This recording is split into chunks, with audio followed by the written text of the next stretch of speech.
Hi student, good morning. Teach for class 6। बच्चों, आज ये आपकी हिंदी की पहली क्लास है। उस दिन की क्लास आपकी मिस हो चुकी थी ऐप पे प्रॉब्लम की वजह से, तो इसलिए हमने यूट्यूब पर ये वीडियो बनाकर आपको व्हाट्सएप पर भेज दे रही हूँ। आप लोग को अगर कोई प्रॉब्लम होती है तो हमें व्हाट्सएप मैसेज करना, आपका प्रॉब्लम सॉल्व हो किया जाएगा।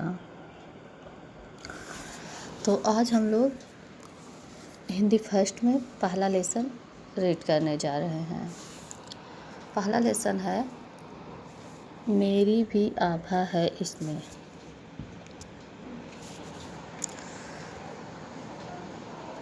मेरी भी आभा है इसमें। यह कविता नागार्जुन द्वारा लिखी गई है। इसमें वो कहना चाहते हैं कि नए युग की नई सभ्यता और संस्कृति के निर्माण में, फूलों के सौंदर्य और सुवास में, सुनहली फसलों अर्थात भौतिक संपदा की श्रीवृद्धि में प्रगतिशील चिंतकों, कवि, कलाकारों, श्रमिकों, कृषकों आदि की भागीदारी और योगदान है। इसीलिए कवि इनके प्रतिनिधि के रूप में इनमें अपनी आभा अर्थात अपना योगदान और भागीदारी देख रहा है। देखो, नए गगन में नया सूरज जो चमक रहा है, यह विशाल भूखंड आज जो दमक रहा है, मेरी भी आभा है इसमें। कब कहना चाहता है कि नए गगन में नया सूरज जो चमक रहा है।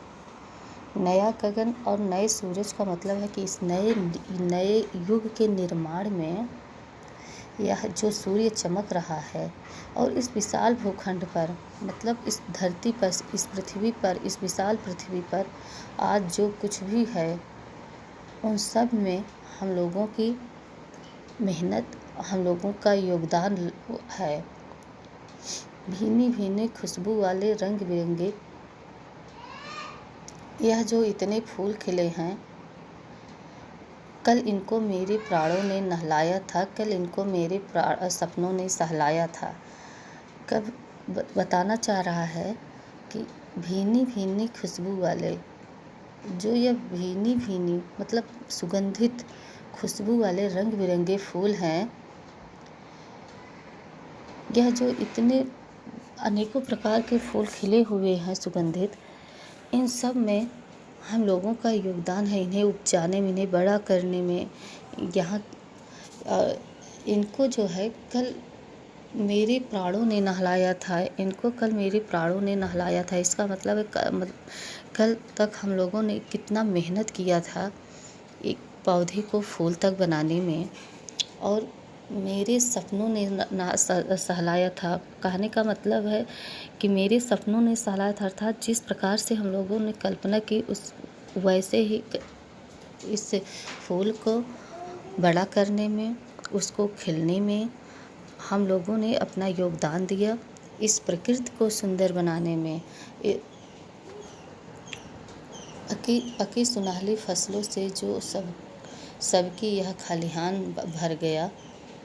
यह जो पकी हुई सुनहली फसलें हैं, कब कहना चाहता है कि जो यह पकी हुई सुनहली फसलें हैं और जिससे सभी लोगों का खलिहान भरा हुआ है, इन सब में हम लोगों का योगदान है। प्रत्येक मनुष्य का अपना अपना योगदान है।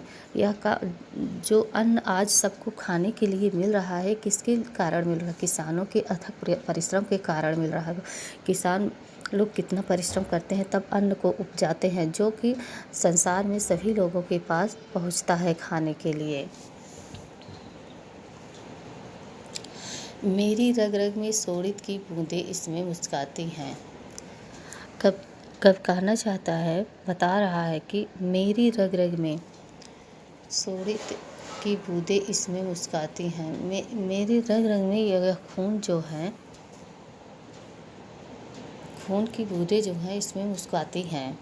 नए गगन में नया सूरज जो चमक रहा है, इस नए युग में यह जो नया सूर्य चमक रहा है, और यह विशाल भूखंड जो, यह पृथ्वी जो है आज सुशोभित हो रही है। इस सब में मेरी भी आभा है इसमें, मेरी भी इसमें सहयोग है, मेरा भी योगदान है। आभा का मतलब योगदान होता है।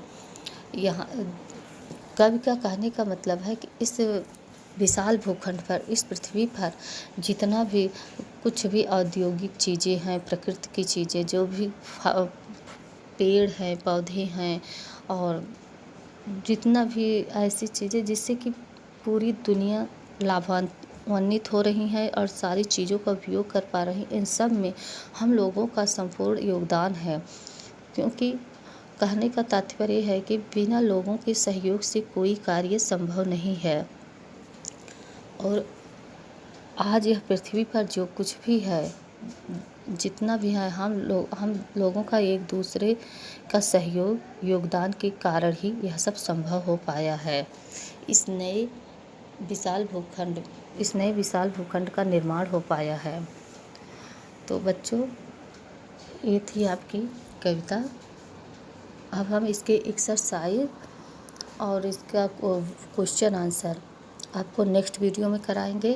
Thank you.